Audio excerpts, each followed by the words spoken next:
Merci Cécile pour cette présentation et merci pour cette invitation. Donc je vais essayer dans les minutes qui viennent de faire un tour d'horizon de la situation de la vaccination contre le SARS-CoV-2, donc pour protéger contre la maladie Covid-19. J'espère que cela vous donnera une idée de la situation. Si on veut essayer d'imager la vision française de cette vaccination, il y a quelque chose comme cela qui a été très bien vu par Plantu, comme souvent. En janvier 2021, on entendait ce que vous pouvez lire. C'est quoi ces retards? Vous voulez me faire crever? Donc il n'y a pas de vaccin et je ne peux pas bénéficier d'un vaccin qui peut me sauver la vie. Entre-temps, il n'y a qu'un tout petit peu d'activité. Et maintenant, on entend quoi? Vous voulez me vacciner, me faire crever? Me faire vacciner, donc plutôt crever. Donc ça, ce sont les paradoxes français avec lesquels il faut vivre, mais qui sont pour l'essentiel, je pense, surmontables. Alors un bref rappel sur le virus lui-même. Le SARS-CoV-2, vous savez, est un coronavirus, donc ARN simple brun. Il y a plusieurs familles de coronavirus. Parmi ceux qui infectent l'homme, 4 souches de coronavirus alpha responsables aujourd'hui d'infections rhinopharyngées banales, probablement ont été plus agressives dans le passé, et 3 virus de la famille des bêta-coronavirus qui sont beaucoup plus agressifs, responsables notamment de pneumopathie sévère, celui qui a sévi au Moyen-Orient, le MERS, celui qui a sévi en Chine, le SARS-CoV-1 et actuellement le SARS-CoV-2, qui sont des cousins à 80% à peu près d'homologie de séquence. Donc, vous savez que le SARS-CoV-2 provient du monde animal, donc la maladie est une zoonose, probablement avec initialement un réservoir chez les chauves-souris et peut-être des espèces intermédiaires. Et donc vous avez à droite une image du virus, qui est un gros virus, 100 nanomètres de diamètre, et avec, entre autres, on va y revenir, à sa surface, une protéine, la spike, qui joue un rôle capital et donc qui est, comme vous le savez certainement, la cible principale des vaccins actuellement utilisés. Pourquoi il en est ainsi? Parce que la spike, avec ici ces deux domaines S1 et S2, permet au virus de se fixer aux cellules que le virus infecte, et donc ils vont permettre ensuite son endocytose. Donc le récepteur, c'est essentiellement la molécule qui s'appelle S2. Et vous avez à droite sur cette diapositive l'image de la moléculaire de la liaison de la spike, qui est ici composée de gris, de violet et de jaune, qui est sous forme trimérique, au récepteur en vert. Et donc imaginez que la cellule qui va être infectée est en haut à droite. Et il y a en particulier le domaine qui est marqué en jaune ici, qui est le récepteur binding domain, donc de la spike, qui joue un rôle essentiel, pas exclusif, mais essentiel dans cette liaison. Donc on comprend immédiatement que sur un plan immunologique, interrompre cette liaison avec des anticorps notamment, neutralisants, devrait permettre d'éviter l'infection des cellules. Et donc c'est sur la connaissance, sur ces connaissances qu'ont été fondées, comme je vais le développer dans un instant, le développement de vaccins, excusez-moi, qui sont spécifiques de la spike du virus. Un mot bref encore d'introduction concernant la maladie. Vous savez que la maladie, elle est pulmonaire, mais pas que pulmonaire. Et parce que ce virus est capable d'infecter un grand nombre de cellules épithéliales. Les premières, c'est l'oropharynx, et c'est là où la réplication est la plus forte. Et à partir de là, la dissémination du virus et son haut caractère transmissible. Mais ensuite, le virus est capable d'infecter l'arbre respiratoire dans son entier, mais aussi l'arbre digestif, mais aussi des cellules endothéliales et encore d'autres cellules responsables de toute une série d'autres éléments pathologiques de la maladie dont je ne vais pas parler. Heureusement, le plus souvent, le Covid-19 est une maladie bénigne. Et ce qui se passe, c'est le schéma du haut, c'est-à-dire qu'il y a une phase évidemment de réplication virale, donc au niveau de l'oropharynx essentiellement, mais que la réponse immune est de façon simplifiée avec ces 3 composantes, l'immunité innée en vert, l'immunité adaptative, l'INT en bleu et les anticorps en ocre ici, permet de contrôler cette infection et le retour ad integrum. Malheureusement, dans un certain nombre de cas, il n'en est pas ainsi. La réponse immunitaire non seulement n'est pas efficace, mais en plus est délétère. Et vous voyez ici sur le schéma du bas une situation où le virus n'est pas contrôlé, la réplication virale ne fait que s'amplifier. C'est évidemment un peu schématique, mais c'est à peu près exact. Et vous voyez que la courbe verte, celle qui représente de façon évidemment très simplifiée l'immunité innée, s'amplifie et qu'il y a en fait des phénomènes immunopathologiques responsables en particulier de l'atteinte pulmonaire sévère. Donc cette situation, on la rencontre surtout chez les personnes âgées. Vous savez que les personnes très âgées ont un risque de mort lié à cette infection très élevé, de l'ordre de 10% pour les personnes âgées de plus de 80 ans, mais aussi chez des personnes atteintes de diverses comorbidités, obésité, diabète et d'autres maladies.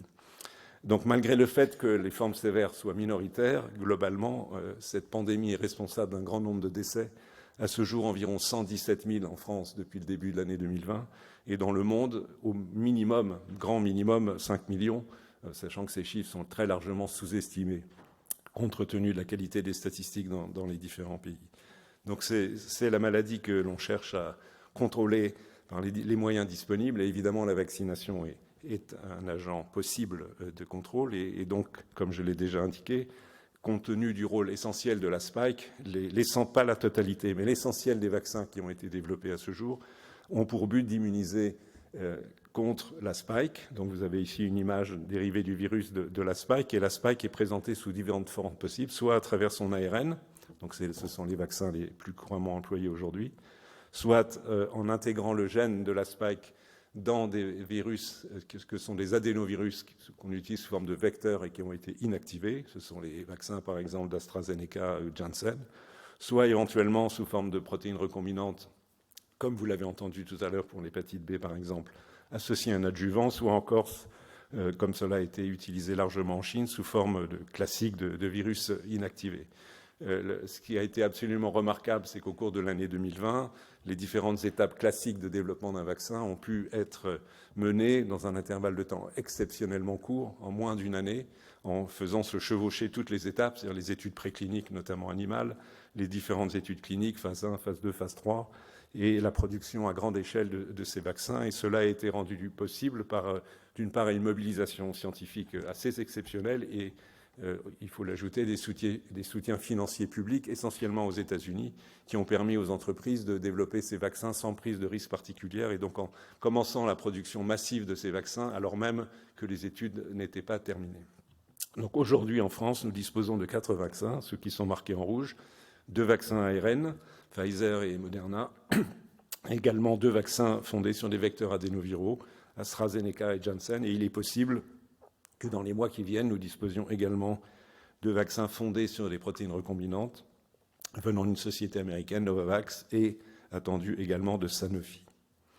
Donc dans ce contexte, je voudrais reprendre un tout petit peu les éléments d'histoire qui ont conduit au développement de ces vaccins, comme vous le savez, tout à fait efficaces, je vais y revenir, et juste pour rappeler que derrière le développement de vaccins en 2020, donc l'extrémité droite de la diapositive, derrière, en amont, il y a 60 ans de recherche. Les ARN messagers ont été découverts en 1961, et donc il y a eu d'un grand nombre d'étapes que je ne vais pas énumérer ici, de travaux menés en recherche tout à fait fondamentale, avant que soit conçue l'idée que ces ARN pourraient peut-être aussi être utilisés en thérapeutique. Et il y a donc toute une série de développements technologiques qui ont pris beaucoup de temps.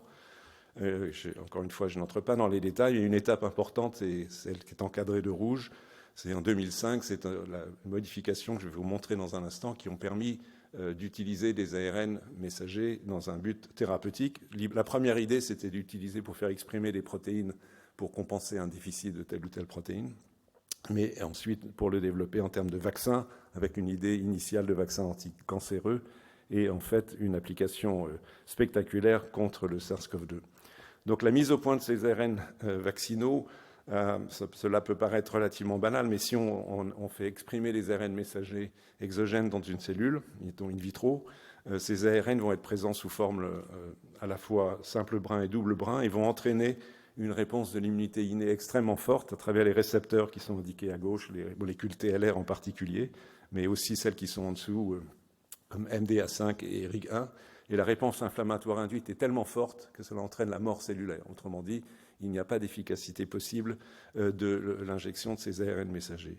Les modifications qui ont été apportées, notamment par Mme Carico avec Weissman, qui travaillait dans les sous-sols de l'Université de Philadelphie, qui peuvent paraître banales, mais qui ont changé la mise, c'est d'une part de purifier les ARN et de n'utiliser que des monobrins, qui sont beaucoup moins pro-inflammatoires, et de modifier la composition en nucléosides et remplacer l'uridine par la pseudo-uridine, qui ne change pas la traduction de l'ARN au niveau cellulaire, mais par contre est beaucoup moins bien reconnue par les récepteurs de l'immunité innée et fait que ces tels ARN ne tuent pas les cellules, déclenchent toujours une petite réponse inflammatoire, c'est l'effet adjuvant attendu, mais aussi cet ARN peut être traduit en protéines, c'est ce qui est en bas à droite de la diapositive, et ces modifications donc, qui ont été développées progressivement il y a une quinzaine d'années ont fini par aboutir aux vaccins tels que nous en disposons aujourd'hui. Donc ces vaccins, ils se présentent sous cette forme. Ce sont des nanocapsules lipidiques.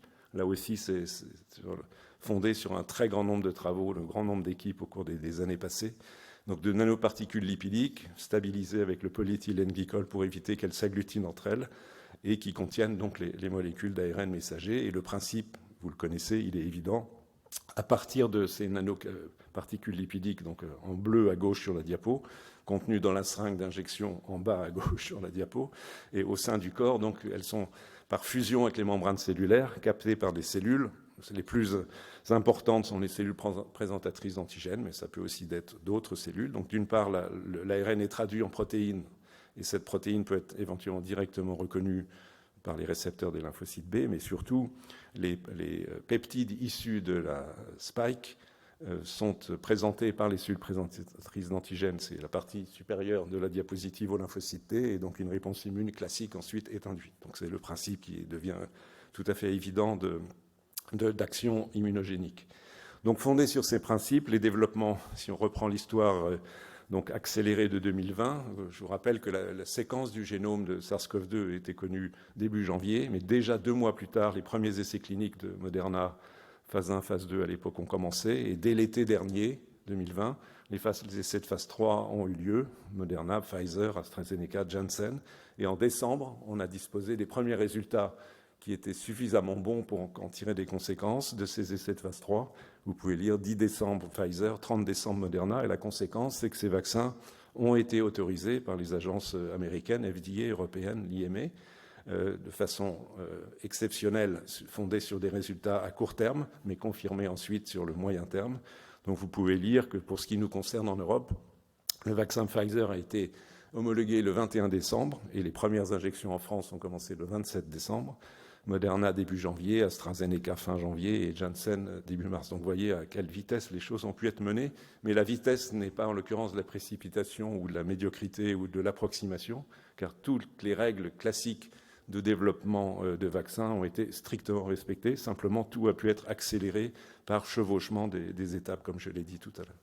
Alors l'efficacité, pour le montrer rapidement, ici, ça c'est l'effet de l'essai de phase 3 pivot, donc qui a conduit à ces autorisations pour ce qui est du vaccin Pfizer, où on compare le groupe de sujets qui ont reçu le placebo en bleu aux sujets qui ont reçu le vaccin en rouge, et on regarde au cours du temps l'effet cumulatif de survenue d'infection. Vous voyez que pour les sujets qui ont reçu le vaccin placebo, il n'y a pas d'arrêt, et de façon linéaire, on voit une augmentation du nombre de cas, alors qu'il y a très peu de cas chez les sujets vaccinés. L'encadré vous montre que le début de protection commence 10 jours après la première injection, mais optimal 8 jours, à partir de 8 jours après la seconde injection.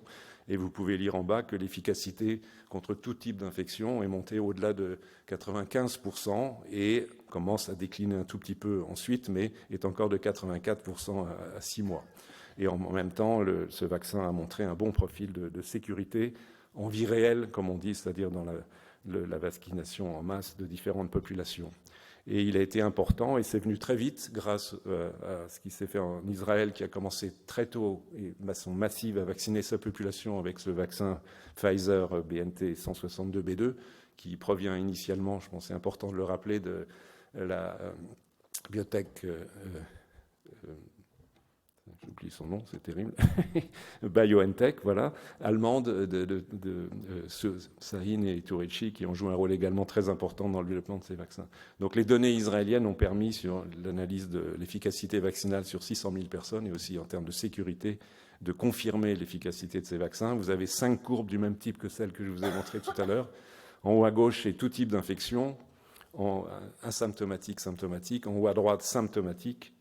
La courbe C au milieu à gauche, ce sont sur les hospitalisations. Celle qui suit, c'est sur les formes sévères, et en bas, ce sont les décès.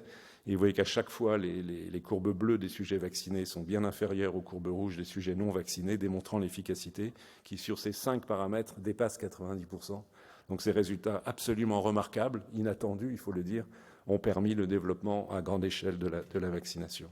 Ce sont des données de sécurité. Sur une autre enquête en vie réelle, sur 884 000 personnes vaccinées, en analysant un certain nombre de pathologies qui pourraient être associées à la vaccination, mais aussi à l'infection. Et vous voyez que, aussi bien que pour les atteintes rénales, que pour les atteintes cardiaques, la survenue d'hémorragie, etc., et de myocardite, qui est le point sensible en bas à gauche, Vous voyez qu'à chaque fois, le point jaune qui correspond à la survenue de ces événements au cours du Covid est largement supérieur à ce qui se passe lors de la vaccination. D'ailleurs, il ne se passe rien pour la vaccination, pour tous les événements, sauf la myocardite, en bas à gauche, où il y a un petit facteur de risque de myocardite qui ne sont pas graves, mais qui peuvent survenir dans quelques cas après vaccination, et on en entend régulièrement parler. Mais globalement, la sécurité de ces vaccins est tout à fait excellente. Pour le Moderna, je ne vais pas entrer dans les détails, c'est exactement la même chose. Vous avez ici les données à nouveau de leur essai de phase 3 qui a conduit à leur autorisation. En haut, c'est la courbe concernant l'ensemble des infections, et en bas, les formes sévères, donc avec une excellente efficacité au cours du temps. Alors, fondé sur ces résultats, la vaccination a été mise en place en France progressivement, puisque le nombre de doses disponibles initiales était assez limité. Par exemple, pour vous donner un ordre de grandeur, en janvier 2021, il y avait 1 million de doses disponibles en France. Et aujourd'hui, on en est à 51 millions de personnes vaccinées, 88% des personnes éligibles, c'est-à-dire des personnes âgées de plus de 12 ans.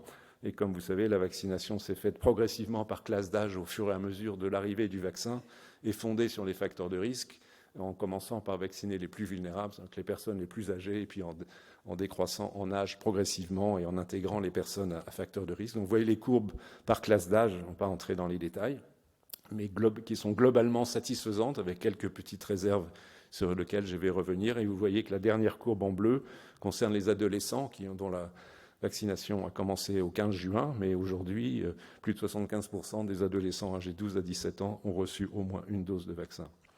Il est intéressant de faire des comparaisons internationales. Vous avez ici donc la couverture vaccinale, une dose en fonction du temps. Vous voyez qu'il y a 3 pays qui ont été plus vite que les autres.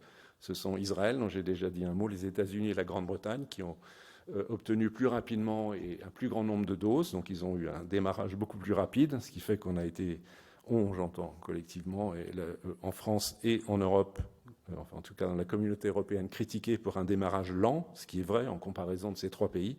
Mais il est intéressant d'observer qu'ensuite,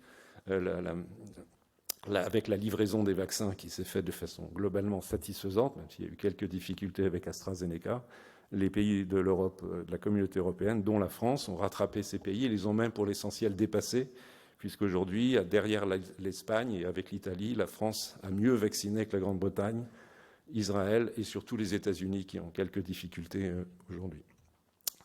Et au passage, vous voyez ici marqué l'effet passe sanitaire, un sujet discuté jusqu'à hier, et encore, ça le sera sûrement dans les jours qui viennent. Vous voyez qu'à peu près au moment où là où je place la flèche, c'est la courbe. Alors je me suis trompé parce que j'ai mis la courbe au niveau des États-Unis, il faut la remonter un tout petit peu plus haut, mais c'est la courbe française, si vous arrivez à la suivre, qui est en noir, elle s'infléchit. Non, moi je ne me suis pas trompé, excusez-moi, les deux sont au même endroit. Il y a un infléchissement de la courbe, qui était la situation en France au mois de juin, où on voyait moins de personnes se vacciner, et vous voyez ensuite qu'elle se réaccélère, et c'est l'effet passe sanitaire, le jour où il a été annoncé, le 12 juillet, par le président de la République. Dans les jours qui suivent, un certain nombre de personnes se sont fait vacciner, on estime à peu près à 4 millions de personnes vaccinées grâce au pass sanitaire. L'efficacité de la vaccination, c'est toujours assez difficile à évaluer parce qu'il y a beaucoup de paramètres qui interviennent dans le contrôle d'une épidémie. Il y a des facteurs climatiques, évidemment toutes les mesures barrières qui sont mises en place, les confinements, etc. Si on regarde la situation en France, vous avez ici les 4 vagues de l'épidémie jusqu'à présent. La première autour de mars 2020, elle a l'air très faible parce qu'à l'époque, on testait beaucoup moins, mais en fait, évidemment, en nombre de cas d'hospitalisation en particulier, on y reviendra, elle était très forte. Vous avez la deuxième vague à l'automne 2020, la troisième vague au printemps et la quatrième vague cet été liée au variant Delta, sur lequel je reviendrai. Vous voyez que ces 4 vagues ont été contrôlées, mais les 3 premières l'ont été essentiellement par des mesures de confinement plus ou moins dures, mais qui ont été efficaces. La première, comme vous en souvenez certainement, au printemps 2020, étant particulièrement rigide. Mais ce qui est intéressant d'observer, c'est que la quatrième vague est également contrôlée, mais c'est la première vague qui est contrôlée sans confinement. Il y a toujours en place les mesures barrières que vous connaissez, mais il n'y a plus de confinement et on peut très largement penser, même si on ne peut pas rigoureusement le démontrer, que ceci est lié à la vaccination.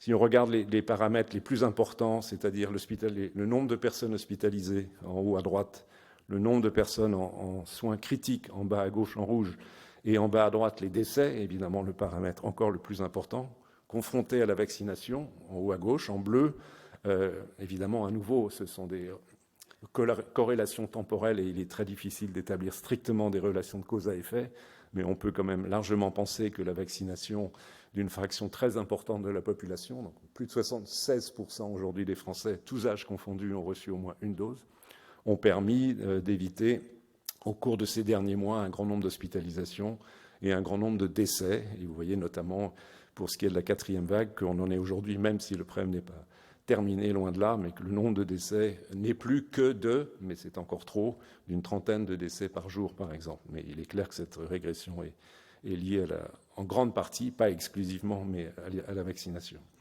Alors, ce n'est pas une raison d'être totalement satisfait de la situation. D'abord, on voit que l'épidémie n'est pas enrayée, le virus circule, il est même en légère reprise actuellement en France, et il y a des points de vigilance que sont le fait que parmi les personnes les plus fragiles, c'est-à-dire âgées de plus de 80 ans, il y en a encore 13,5% exactement qui ne sont pas vaccinés. Or, ce sont des personnes extrêmement vulnérables, comme je l'ai dit tout à l'heure. Il en est également de même de 10, 15, 20%, ça dépend des pathologies chroniques, à haut risque liées au Covid, qui ne sont également pas vaccinées, des personnes en situation d'obésité sévère, des patients atteints de maladies psychiatriques, des patients en addiction sont relativement peu vaccinés et sont à risque. Et puis, il y a un groupe de personnes qui sont en situation de précarité. On estime qu'environ 30% de cette population n'est toujours pas vaccinée pour des raisons évidentes de difficulté d'aller vers ces personnes, les personnes âgées, isolées, etc. Et donc sont mises en place, mais c'est difficile et très énergivore et pendant beaucoup de temps à beaucoup de monde d'aller vers ces personnes, au domicile de ces personnes, avec des bus, au contact de ces populations pour essayer de les vacciner. Dans les difficultés, il y a encore le fait qu'il y a, comme vous le savez, il y a heureusement seulement une petite minorité, mais une minorité existante et relativement que l'on entend beaucoup, qui sont en opposition pour des raisons diverses à la vaccination, parfois pour des raisons culturelles. Et là, je pense en particulier à ce qui se passe dans les territoires d'outre-mer où la vaccination n'est pas un succès, 30-40% de sujets vaccinés seulement, qui posent des problèmes difficiles. Et puis il y a eu, je pense que ce n'est plus un problème aujourd'hui, mais quand même une petite minorité de professionnels de santé qui étaient réticents à la vaccination. Ce qui fait que globalement, il y a eu 3 approches de cette vaccination. L'une qui est essentielle, évidemment, c'est la pédagogie, l'information qu'ont évidemment propagé les professionnels de santé en général, mais aussi la population par elle-même qui, avec le caractère graduel de cette vaccination au cours du temps, les proches, dans les familles, dans les amis, les collègues de travail ont convaincu les gens de se vacciner. Je rappelle qu'en janvier dernier, 50% de la population française hésitait à l'égard de la vaccination. Et aujourd'hui, les enquêtes d'opinion montrent que c'est seulement 10%. Donc il y a eu un effet progressif de compréhension de l'intérêt de cette vaccination, mais il a fallu aussi jouer sur l'incitation, ça c'est le pass sanitaire, j'en ai dit un mot, et puis pour les professionnels de santé, compte tenu du fait que le vaccin aussi protège de la transmission et donc permet d'éviter que des professionnels de santé infectent les patients dont ils s'occupent, l'obligation vaccinale, donc, qui, comme vous le savez, a été mise en place et globalement respectée. Donc, il y a un certain nombre de questions qui se posent pour l'avenir que je voudrais traiter brièvement. Évidemment, une importante, c'est pendant combien de temps est-on protégé une fois qu'on a été vacciné ? Donc, évidemment, les informations arrivent au cours du temps puisque le recul n'est pas encore très important. On sait qu'au bout de 6 mois, en gros, c'est une étude parmi bien d'autres qui montre ce type de résultat, l'efficacité à l'égard de l'infection, toute infection confondue, donc qui peut être extrêmement bénigne, décroît, puisque vous voyez que sauf chez les adolescents, la courbe en haut en rose, mais dans les autres classes d'âge, on a une perte assez significative de protection contre l'infection. Mais, heureusement, pas contre l'infection grave. Donc la même étude, les mêmes individus de ce travail qui a été fait en Grande-Bretagne, mais encore une fois, il y en a d'autres qui montrent les mêmes résultats. Il n'y a pas de perte d'efficacité contre l'hospitalisation, en gros, jusqu'à 6 mois, avec ce qui n'apparaît pas sur cette courbe, mais quand même quelques éléments de fragilité chez les personnes âgées. Donc, mais au minimum, une protection contre le risque d'infection grave de 6 mois et peut-être plus, on verra. Donc ça, c'est le premier point. Le point suivant, c'est on aimerait avoir des corrélats de protection, c'est-à-dire pour chacun d'entre nous, se faire en gros un dosage d'anticorps ou pourquoi pas d'un autre biomarqueur qui nous permette de dire que nous sommes protégés à hauteur de 90-95% contre un risque d'une infection. À l'échelle de l'individu, on ne peut pas le faire. La variabilité est trop forte et on n'a pas aujourd'hui de tels marqueurs permettant de dire pour chacun d'entre nous quel est notre risque résiduel d'infection, et en particulier évidemment d'infections graves après vaccination. À l'échelle d'études de population, on peut commencer à le faire, notamment à travers les titres d'anticorps neutralisants. Donc c'est intéressant évidemment sur un plan épidémiologique et de suivi de la vaccination, mais encore une fois, pas à l'échelle individuelle. Et autrement dit, le message, c'est que ça ne sert à rien de se doser ces anticorps, sauf des situations tout à fait particulières de sujets immunodéprimés. Le point suivant, c'est la prévention de la transmission. Ça, c'est un élément essentiel, évidemment, qui n'est pas facile à analyser, mais il y a quelques études qui ont pu être menées qui indiquent que la vaccination prévient partiellement la transmission du virus, et ces données ont été fondamentales, par exemple, pour justifier l'obligation vaccinale des professionnels de santé. Les dernières données concernant le variant Delta, c'est environ un ordre de degré de prévention de la transmission de 65%, donc ce n'est pas parfait, bien évidemment, mais c'est loin d'être négligeable, bien évidemment. Un point suivant, évidemment essentiel, c'est ce qui se passe autour du variant actuel, que je vais développer brièvement, donc le variant dit Delta. Vous savez que ce virus, qui est un virus à ARN, utilise une ARN polymérase pour répliquer son ARN, et cette ARN polymérase, comme celle de la plupart, ou je pense la totalité des virus ARN, et notamment respiratoires, est peu fidèle. Donc à chaque fois que le génome ARN du virus est répliqué, il y a des mutations qui apparaissent. La plupart de ces mutations sont neutres, certaines peuvent être délétères pour le virus, mais une fois de temps en temps, une ou plusieurs de ces mutations peuvent conférer un avantage au virus et lui donner une capacité d'infectiosité plus forte ou de réplication plus forte. Et donc, en termes de sélection darwinienne, ils prennent le dessus. Vous avez ici une diapositive qui montre une espèce de généalogie très simplifiée, même si ça a l'air très compliqué, très simplifiée de l'évolution des souches virales depuis la gauche au point zéro, disons que le virus Wuhan, et vous voyez plein d'embranchements multiples qui se sont produits depuis au cours du temps et qui continuent de se développer. Et j'ai marqué ici 4 variants parmi donc bien d'autres, alpha, bêta, gamma, delta, comme on les appelle aujourd'hui. L'alpha ou B117 qui est probablement né dans le Kent, en Grande-Bretagne, avait un certain avantage sélectif, a été responsable de la plupart des infections au printemps 2021, donc de la 3e vague en France. Le variant bêta, qui est relativement résistant, pas complètement heureusement, mais au vaccin, et a émergé en Afrique du Sud en particulier, et est présent pour ce qui nous concerne à l'île de la Réunion. Le variant gamma est un variant qui ressemble beaucoup au bêta et qui a émergé au Brésil. Et le fameux variant delta, donc qui se situe en haut dans la partie dite marron, donc un sous-groupe du virus SARS-CoV-2, comme vous allez le voir dans un instant, a émergé en Inde.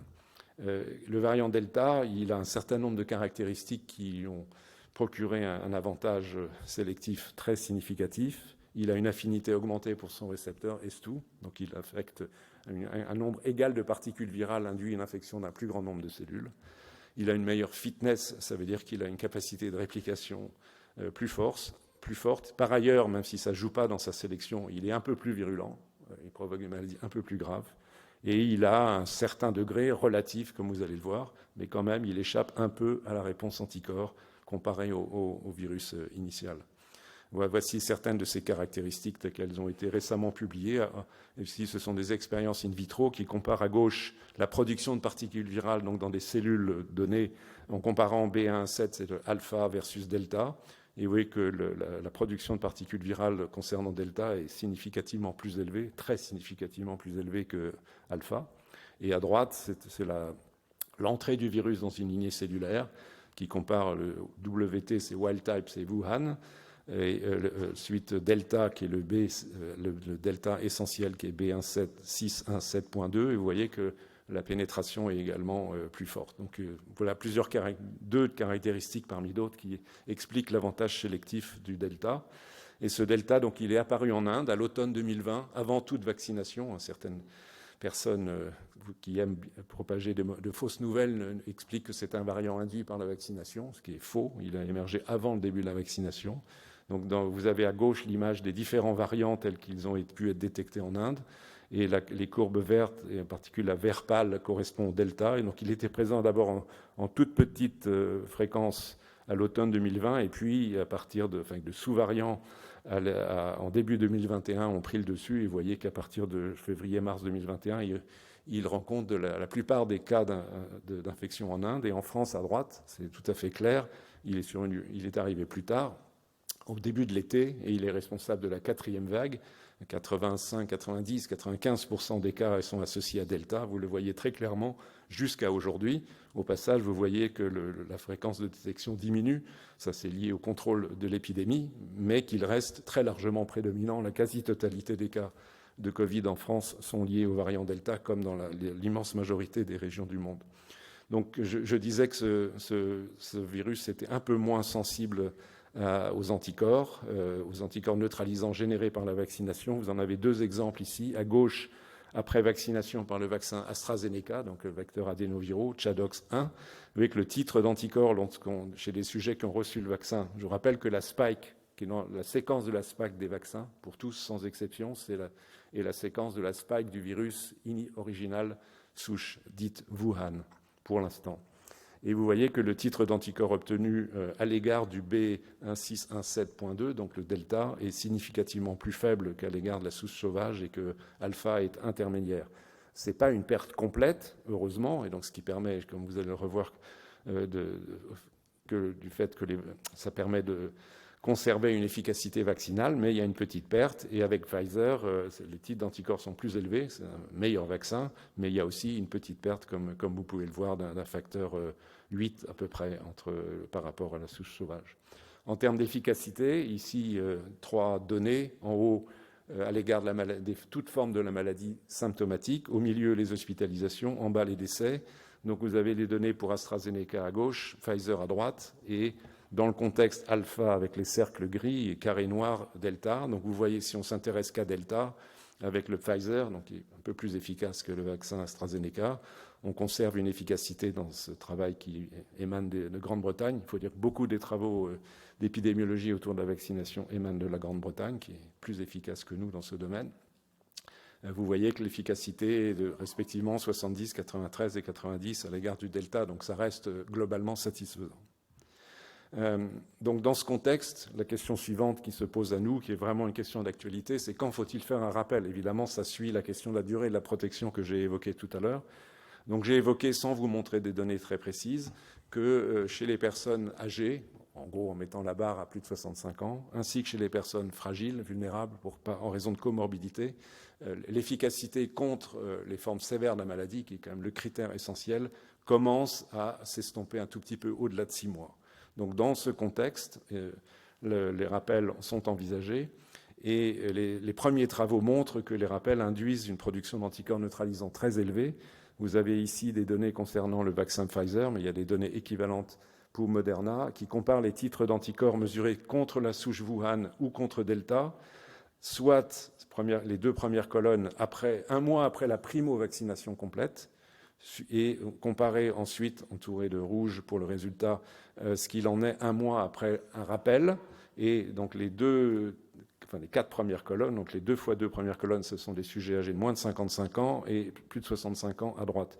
Et vous voyez que les titres d'anticorps neutralisants obtenus sont, chez les sujets jeunes, 5 à 6 fois supérieurs à ce qu'on observe après la primo-vaccination, ce qui est déjà considérable, et de résultats assez surprenants, mais qui est évidemment une très bonne nouvelle, chez les sujets âgés de plus de 65 ans. Évidemment, cette étude est fondée sur un petit nombre d'individus, donc il faut être prudent, mais néanmoins, ces résultats sont encourageants. Le titre d'anticorps est multiplié en gros d'un facteur 10. Donc, ce qui laisse espérer une efficacité qui sera importante et peut-être prolongée, mais tout dépendra évidemment de la pente de déclin de l'immunité, de la mémoire immunitaire ainsi induite. Et sur le plan clinique, ce sont des données ultra préliminaires, à nouveau venant d'Israël, puisqu'ils ont commencé plus tôt que tous à entamer des rappels, à nouveau avec le vaccin Pfizer. Ici, ce qu'on mesure ici, c'est l'index de protection, l'indice exactement de protection contre l'infection dans les jours qui suivent le rappel. Donc pendant 10 jours à peu près, il ne se passe rien. Et après, vous voyez que les colonnes montent et ça indique qu'il y a un risque d'infection encore diminué, même si c'était déjà des sujets qui avaient reçu une primo-vaccination complète, avec un facteur de risque diminué de 11 pour l'infection et de 20, en gros, 19,5 pour les formes sévères. Donc c'est des résultats très encourageants, mais ultra préliminaire puisque ça s'arrête à 25 jours. Donc qu'est-ce qu'il en sera 6 mois plus tard? On ne le sait pas aujourd'hui, mais il vaut mieux partir avec ce type de résultats qu'avec des résultats qui seraient moins bons. Donc en pratique aujourd'hui, en termes de campagne vaccinale en France, au-delà de tout ce qui s'est passé pendant l'année 2021 et donc progressivement la diminution en âge des populations éligibles jusqu'à vacciner les adolescents à partir du mois de juin. Aujourd'hui, ce qui est possible, et même plus que possible, qui est recommandé, c'est que les personnes âgées de plus de 65 ans reçoivent un rappel 6 mois après la primo-vaccination complète, et il en soit de même pour les sujets avec comorbidité, et ceci a été étendu en raison évidemment des questions d'exposition et de risque de transmission aux professionnels de santé, et également aux personnes qui ont été vaccinées par le Janssen, qui n'avaient qu'une seule dose, qui induit une protection un tout petit peu moins bonne. Je voudrais terminer avec encore 2 considérations, sortir de France d'abord, et puis le futur de la vaccination.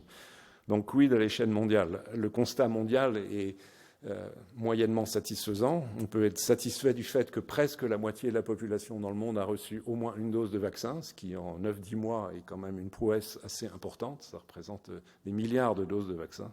Mais on ne peut pas être satisfait de cette figure qui vous montre la répartition de la vaccination en fonction des pays. Évidemment, plus on est vert, mieux on est vacciné.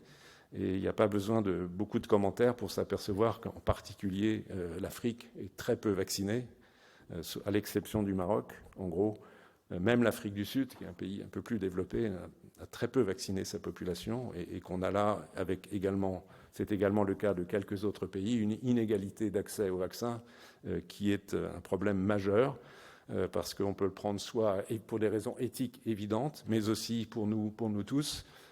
Quelqu'un du COVAX, donc qui est l'entité qui distribue des vaccins à l'échelle mondiale, a dit c'est que tant que no one is safe until everyone is safe, parce que tout simplement tant que le virus continuera à circuler, il y a des risques d'émergence de nouveaux variants qui peuvent revenir en boomerang, y compris dans les pays les plus riches, et avec des vaccins, avec des virus éventuellement moins sensibles aux vaccins dont nous disposons. Donc c'est une nécessité éthique et évidente de vacciner toute la population mondiale. Donc aujourd'hui, 6,4 milliards de doses ont été injectées, mais seulement 4% en Afrique, donc 48% de la population mondiale. On a besoin de 10 à 11 milliards de doses supplémentaires pour vacciner raisonnablement toute la planète. Qu'est-ce qui se passe aujourd'hui? Les pays riches donnent un peu. Le G7 s'est engagé à donner 870 millions de doses en un an. C'est en cours. Via COVAX, donc, qui est cette entité sous l'égide de l'OMS où sont impliquées un certain nombre d'organisations non gouvernementales, il est prévu que 1,4 milliard de doses soient distribuées d'ici la fin de l'année, donc ce qui est pas mal, mais on est loin des 10 milliards. Donc les dons, c'est bien, la France a donné beaucoup de vaccins. Je veux dire, elle est plutôt en pointe dans cette affaire, mais on est loin du compte. Donc à côté du don de vaccins qui est indispensable, une autre stratégie est également totalement indispensable. Pardon, j'ai oublié de citer au passage que l'Europe s'est engagée pas mal produit aujourd'hui beaucoup de vaccins et exporte beaucoup de vaccins. 250 millions de doses de vaccins sont exportées d'Europe vers le reste du monde chaque mois, ce qui contribue évidemment à cette vaccination. L'Europe est plutôt en pointe dans cette situation. Mais l'autre stratégie, évidemment, c'est que les pays en voie de développement eux-mêmes produisent les vaccins. Il y a une première initiative qui est en train de se concrétiser en Afrique du Sud, mais cela implique toute une série de mesures qui sont assez complexes. Raisonnablement la levée de la protection des brevets, c'est évidemment ce que ne souhaitent pas les industriels. Un certain nombre d'hommes d'État, dont Biden, dont Macron, se sont prononcés en faveur de cette levée au moins transitoire des droits sur les brevets, mais des pays comme la Grande-Bretagne et l'Allemagne, par exemple, s'y opposent, donc ce n'est pas en place aujourd'hui. Évidemment, cela implique des transferts de technologies, des partenariats, des formations d'hommes, et ceci prend du temps, mais devrait être accéléré. Il y a aussi des problèmes tout simplement de matières premières, accès à des flacons, aux seringues, à toute une série de produits nécessaires à la production de ces vaccins. Et puis, il faut les vaccins, mais comme vous le savez, il faut aussi une logistique pour que ces vaccins puissent être administrés dans les pays qui ont des ressources limitées, donc notamment chaîne du froid, notamment avec les vaccins ARN qui ont besoin d'être conservés congelés. Il faut aussi des vaccinateurs. Donc c'est une affaire complexe, mais c'est une urgence d'avancer pour que ces 11 milliards de doses soient administrées, et non pas dans 2 ou dans 3 ans, mais plus rapidement. Voilà, donc la vaccination mondiale, elle est urgente et indispensable. Mon tout dernier point concerne le futur des vaccins.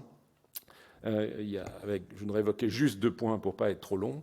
Le risque d'émergence de nouveaux variants qui seraient moins sensibles aux vaccins dont nous disposons aujourd'hui, c'est évidemment une réalité, on ne peut pas la prédire.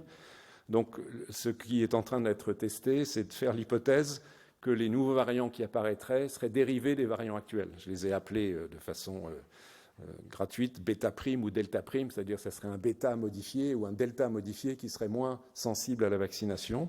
Et sur ce point, si on suit cette logique qui est assez évidente, de gros efforts ont été mis en place par les industriels, Pfizer, Moderna et d'autres, qui ont développé, ils sont en train de tester donc des vaccins qui sont bêta, delta, ou des combinaisons de Wuhan plus bêta, par exemple, avec l'idée que ces vaccins-là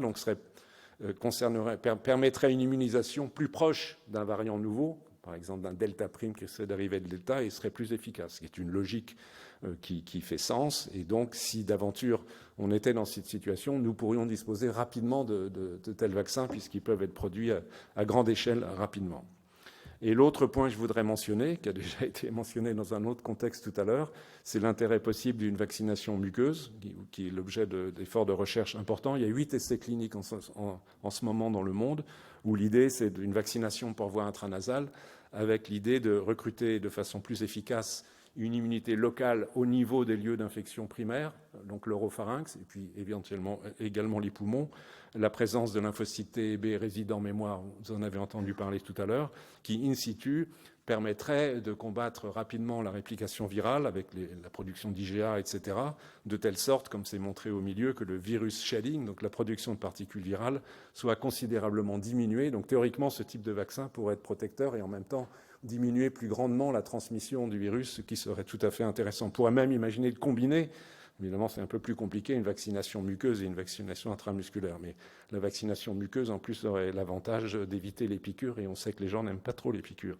C'est une façon de résoudre certaines hésitations vaccinales. Bon, on verra si ce type de vaccin devient disponible, ils sont en train d'être testés.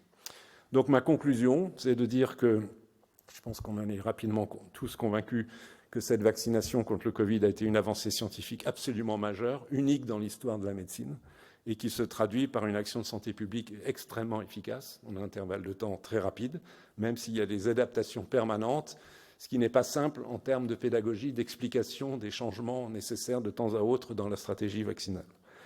Ces nouveaux vaccins ouvrent de nouvelles perspectives.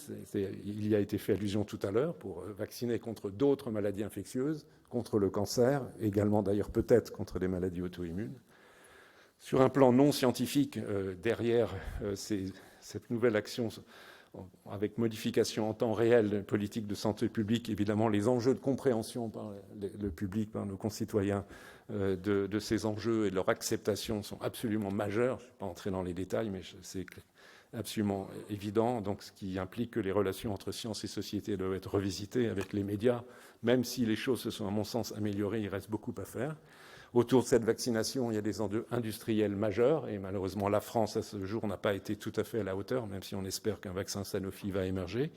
L'enjeu éthique de vaccination des pays peu développés est essentiel.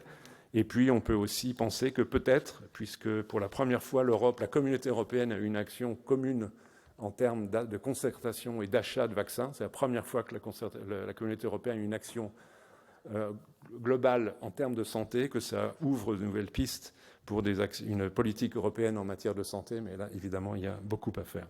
Je vous remercie pour votre attention.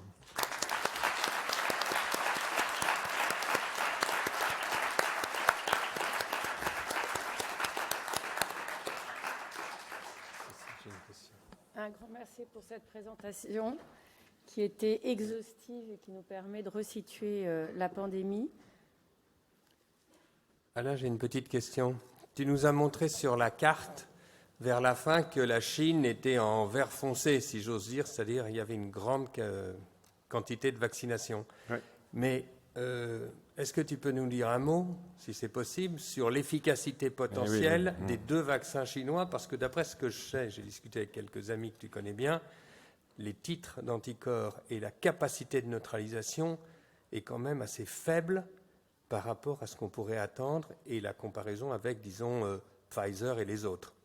Absolument, évidemment, je ne suis pas rentré dans ce point qui est important, mais je ne peux pas tout évoquer. Donc les Chinois sont très bien quantitativement vaccinés, mais ils le sont avec 2 vaccins qui sont fondés sur la stratégie de virus inactivé, Sinopharm et Sinovac.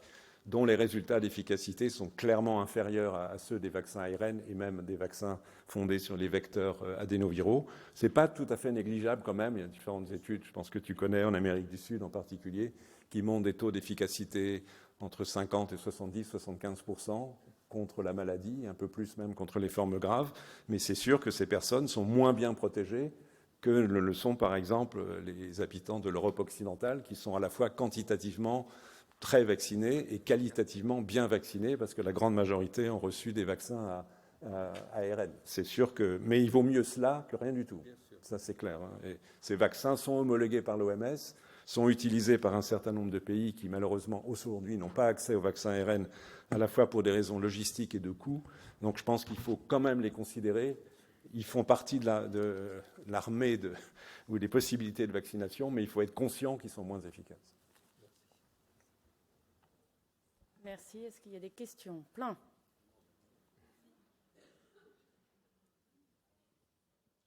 Merci beaucoup. J'avais une question pour l'immunologiste. On voyait le taux d'anticorps qui diminue à 6 mois de la deuxième dose. Ces vaccins ARN messagers, comme le disait Eric, il y a potentiellement une présentation croisée, une induction d'une immunité cellulaire efficace aussi. Quelles sont les données à l'heure actuelle là-dessus? Alors, je vais parler sous le contrôle d'Eric, puisque c'est lui qui travaille là-dessus et pas moi. Mais il y a une série de publications parues ces derniers mois qui montrent que les vaccins, notamment ARN, induisent une réponse T, CD4 et CD8, assez large en termes d'épitopes reconnus. La question, et avec donc des cellules effectrices des différentes catégories attendues. La question sous-jacente, c'est dans quelle mesure les lymphocytes participent du contrôle de l'infection. Ça, c'est très difficile de répondre.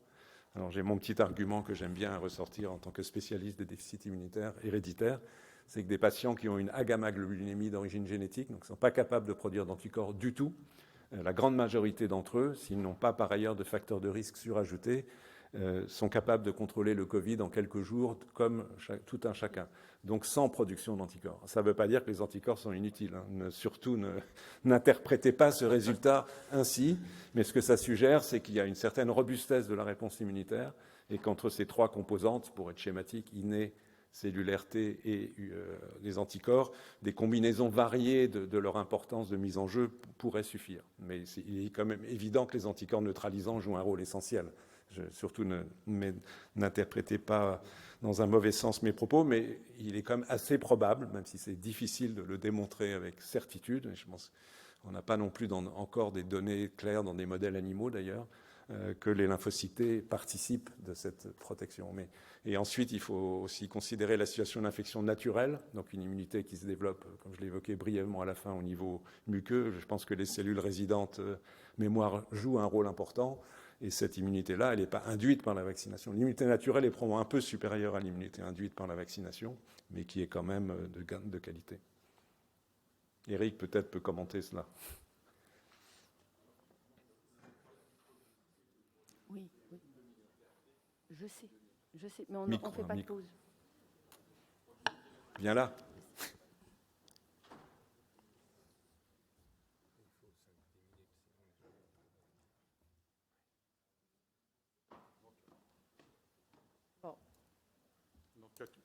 Tu as bien sûr très bien répondu. La seule chose, c'est que pour cette immunité cellulaire T, il y a une grosse réaction importante avec d'autres coronavirus qui rend l'interprétation de nos tests encore, je pense, à améliorer.